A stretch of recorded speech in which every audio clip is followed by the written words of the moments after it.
Howdy y'all, I'm Nicole Pilson, the Matagorda County Marine Agent. And I'm RJ Shelly, the Calhoun County Marine Agent. And if you have ever wondered about how your blue crab ends up on your plate, we're going to walk you through the whole process. We're in Seadrift, Texas, the blue crab capital of the Lone Star State. And we're going to show you how blue crab gets from San Antonio Bay into these crab traps onto your dinner plate. Come on, let's go. Ready? We're in Espiritu Santo Bay, and this is a commercial crabber. See that white float in front of the boat? He's going to pull up, grab that float. On the bottom of that float is a crab trap. And I'm hoping he's going to turn that boat around where you can see the trap come up. So he's got the trap on the bottom, it's been baited. Here comes the trap. There it is coming over the side of the boat. They're going to shake the crabs out. They can keep anything that's over 5 inches across the top. The smaller crabs will get thrown back. And then he's going to have his deckhand put some more bait in the trap, and he's going to throw it on over. There it goes. Now he'll work down the line, and he may work anywhere from 150 to 200 crab traps a day. Alright guys, we're here at Seadrift Seafood and we're going to see what happens to the crabs after they've been harvested. This is the primary processing facility for the Texas Middle Coast. The crabs come here and they're cooked, and the lump meat and the claws go out to a secondary processor that makes the value-added product. Let's go inside and see how it's done. When the crab comes in, we just clean it, put in the bucket, and we put it up to the steamer, and we close it, and we put the steaming, and when it go up to a 240 for 5 minutes. Over here, you'll see them taking the meat out of the bodies. This is called the lump meat.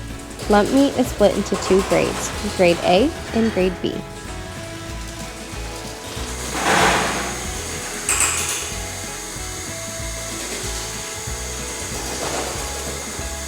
Here they are taking the meat out of the crab claws, and I'm definitely taking notes for my next crab boil.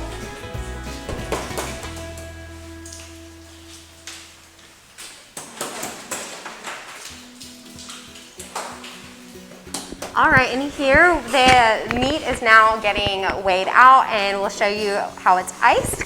How much crab meat do y'all put in there? How much does it weigh typically? The pound? Everything.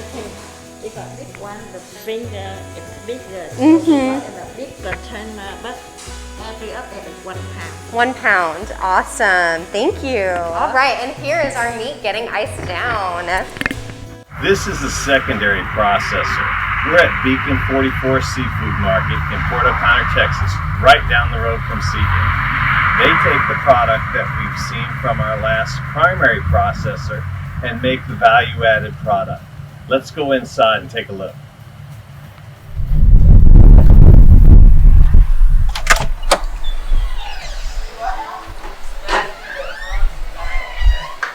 Hey, we're inside Beacon 44 Seafood, and Mary Jo's going to show you what they do with the crab meat. So in 1981, Raby Seafood was formed in this building, and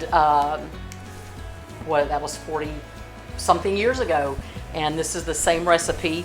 We have people come in and ask us, have we changed the recipe? Why would you change something that worked for 40 something years, right?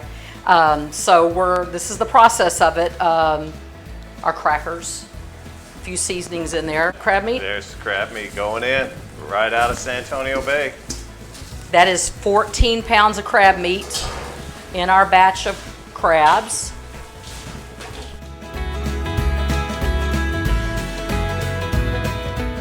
So this is just a mixture of our vegetables.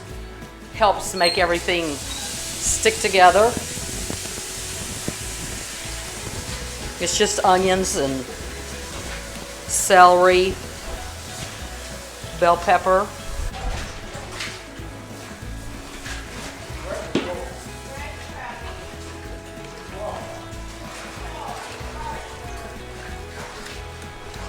And we chop our own vegetables. So we use fresh vegetables, and All homemade. that makes a big difference too. Okay, now this is the back of the crab, and she's going to take the crab meat stuffing and stuff it so that when you take it home, all you've got to do is cook it. Everything in it, we could eat this right now. So it's ready to eat. Right. How do you recommend cooking them? In the oven for 45 minutes. At what temperature? 350. Okay.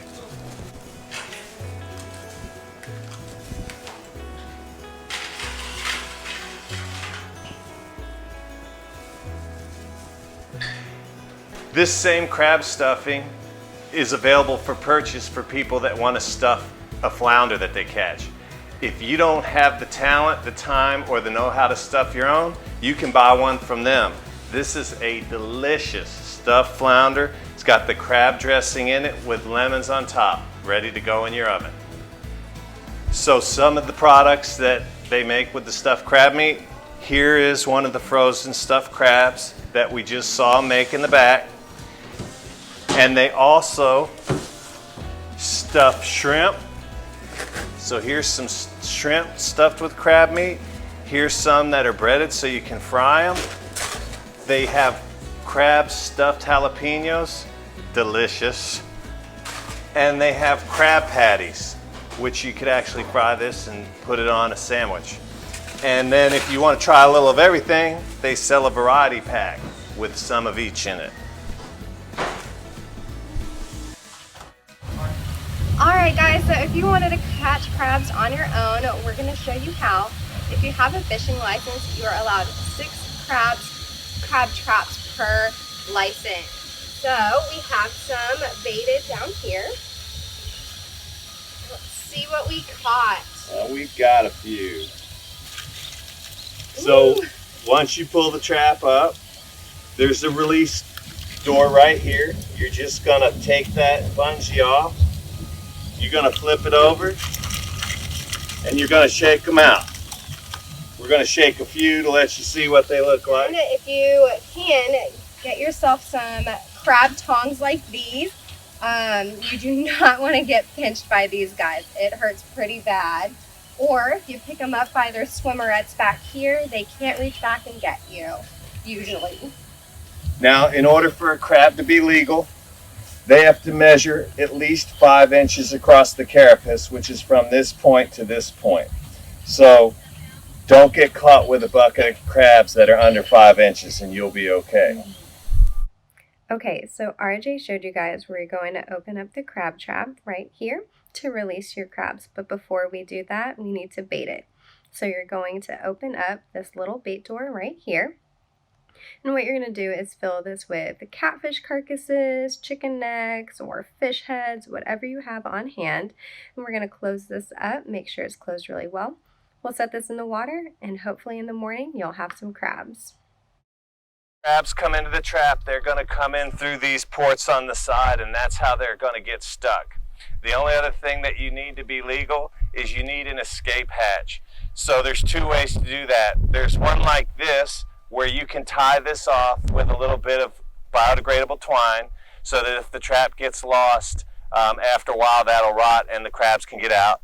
Or the more common way that the commercial traps handle it is there's some of these round escape hatches, little holes. Those will let crabs under 5 inches out so that they don't die. All right, so if you don't have some crab traps, a really simple way to also go crabbing, if you have a net and some string, find yourself a fish head, and it's as simple as that. You're gonna rig up your fish head to your string here, right, Kopi? What you think? Pretty gross, huh? And we're gonna drop it in the water, and you're just gonna wait a little bit, and hopefully you'll get a crab on the other side. All right, we might have something. I feel like I feel something, so we're gonna gently bring this in. RJ's ready with the net. Remember, you want to do this as slow as you can. Oh, we might have got skunked. Oh, we got one there. Hi, I'm Karen Lyssy with Texas A&M Agrilife Extension in Calhoun County, and today we're going to be cooking one of my favorite foods, crab. especially blue crab, because I can get blue crab for free with a fishing license. Crab is a good source of high quality protein. It's relatively high in cholesterol, so if you're watching your cholesterol, you may want to watch how much crab you eat. It contains long-chain omega-3 fatty acids, which can help with your heart health and brain development. Like all shellfish, it is also a good source of selenium and many other minerals and vitamins. 3 ounces of cooked crab by weight is about 70 to 100 calories. It contains 17 to 20 grams of protein, 1 gram of fat, so it's low fat, and it has no carbs, so it might be something you keto people might enjoy. If a crab is not alive when you're cooking, do not cook it. It's just not safe, and it's not worth the gastrointestinal distress. So, let's get cooking. In my family, when we do a seafood boil of any type, crab, shrimp, crawfish, we like to make it a whole meal because then you have less dishes. Potatoes and corn are standard, usually onion and garlic, but any other vegetable will work.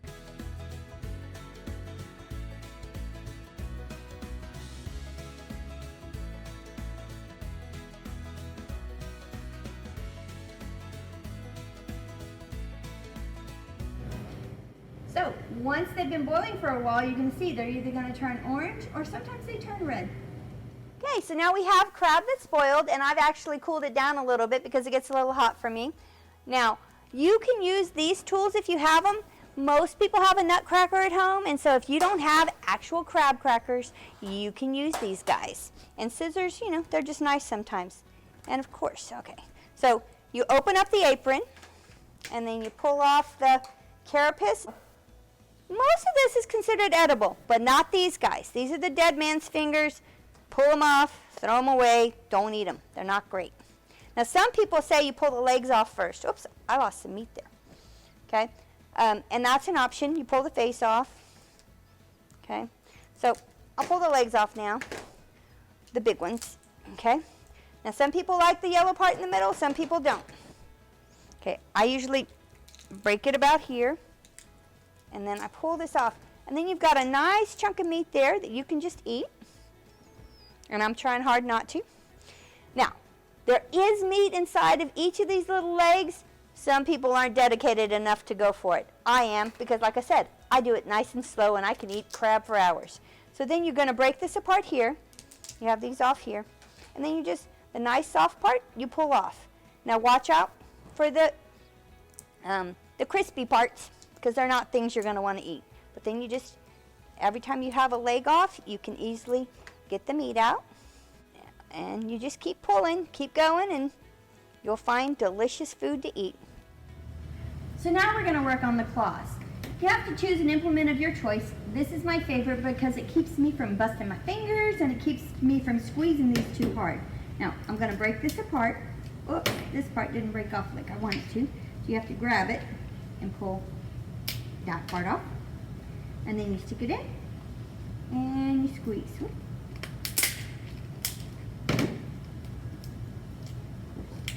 Okay, you pull that off. Sometimes it turns out nice and pretty like this. Enjoy.